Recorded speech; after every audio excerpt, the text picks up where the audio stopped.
Hello. अस्सलाम वालेकुम। अस्सलाम वालेकुम।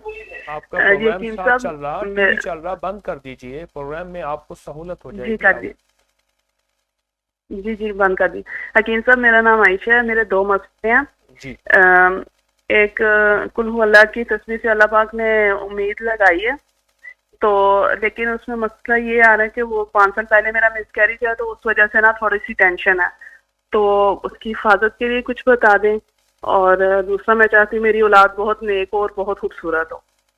और एक मेरा मसला है, मेरी बहन की बेटी है, बहुत छोटी बच्ची है अभी, तो वो पहले मोटी बहुत है। पहले अपना जवाब सुन लें, ऐसा ना हो कि बहन का जवाब जी। आपको दे दूं और आपका बहन को दे दूं। एक चीज सवाल सुन अच्छा। लीजिए। आपने जी सूरत इखलास 2 तस्बीह पढ़ के हजरत इब्राहिम और ज़िक्रिया अलैहि सलाम को हदिया की होगी, यही अमल बता रही हैं। जी जी जी जी जी मैं बे औलादों को बताता हूँ और उनकी औलाद हो जाती है, जिनकी औलाद ना होती जी हो। ये 2 तस्बीह पढ़ के जी। आपने कितना अरसा पढ़ा और कितने अरसे के बाद माशाल्लाह उम्मीद लगी? हकीम साहब 1 माह से थोड़ा ऊपर ही हुआ होगा, इससे ज्यादा नहीं। और 2 तस्वीर फजर के टाइम में हुई थी, और 1 माह का इस पर हुआ है, शायद 1 से 1.5 माह। ठीक।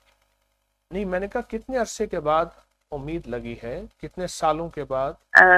हकीम साहब 5 साल पहले एक मिसकैरेज था, अब 5 साल बाद दोबारा। ठीक।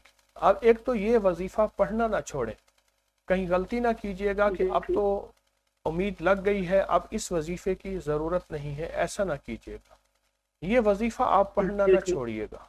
एक तो दरख्वास्त ये है, और जी आखिरी वक्त तक, आखिरी दिन तक। दूसरा ये है कि आप जी जी अपना बायां हाथ नाफ पे रखेंगे और उसकी जो उंगली है नाफ के अंदर डालेंगे, और एक तस्बीह लेके ठीक। पढ़ेंगे, या काबिज़ो या काबिज़ो या काबिज़ो। उससे ये होगा कि जी ठीक। इंशाल्लाह मिसकैरेज नहीं होगा और बच्चे की जी हिफाजत रहेगी। जी। और कुछ सवाल? ये सब के नेक भी हो औलाद और खूबसूरत भी हो, हाँ, उसके इसके लिए लिए बता ऐसा दें। करें, आप 7 कतरे बादाम रोगन के रोजाना दूध में डाल के जी पी लिया करें। जो बंदा बादाम ठीक। रोगन, जो हामला खवातीन बादाम रोगन 7 कतरे से लेकर 21 कतरों तक रोजाना पिएंगी, जी कभी उनको ऑपरेशन नहीं होगा, डिलीवरी में आसानी होगी और बच्चा खूबसूरत होगा।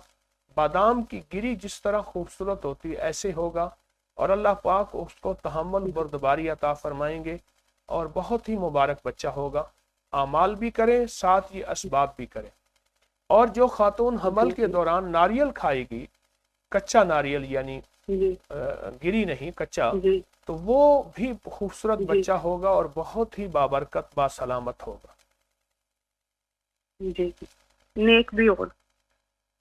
नेक बच्चे होने के लिए उसे रिस्क हलाल दें, और माँ खुद नेकी करे, बाप भी नेकी करे, नस्लों पे उसका असर होता है। जी जी जी जी। आपने और अबकरी से क्या दूसरा मेरा पाया? मसला ये, यकीन साहब बहुत कुछ पाया। पहले मैंने आपको पिछली बार मेरी बात हुई थी, आफा से तुमका अमल का बताया था कि उससे मेरे हालात बदल गए थे, अजवाजी जिंदगी ठीक हो गई थी। और अब मैंने ये सूरत इखलास की तस्बीहात से अल्लाह पाक ने उम्मीद लगाई है।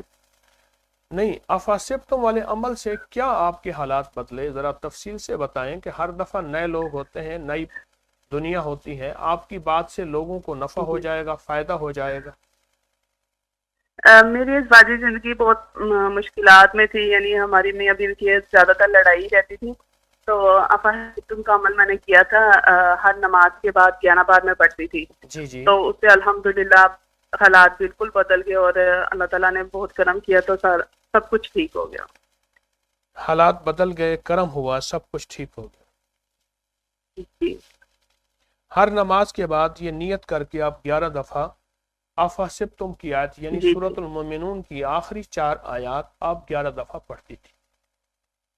जी माशाअल्लाह, अल्लाह पाक की और रहमत हो, अल्लाह पाक का फजल और करम हो आपके ऊपर और भी ज़्यादा। इंशाअल्लाह आप करेंगे तो और जी ज़्यादा फ़ायदा होगा। इन तमाम वज़ाइफ की आपको फिर जी। से इजाज़त भी है, और इसकी तरफ आपकी मज़ीद तवज्जो भी शुक्रिया। है कि और तवज्जो रखें इसको।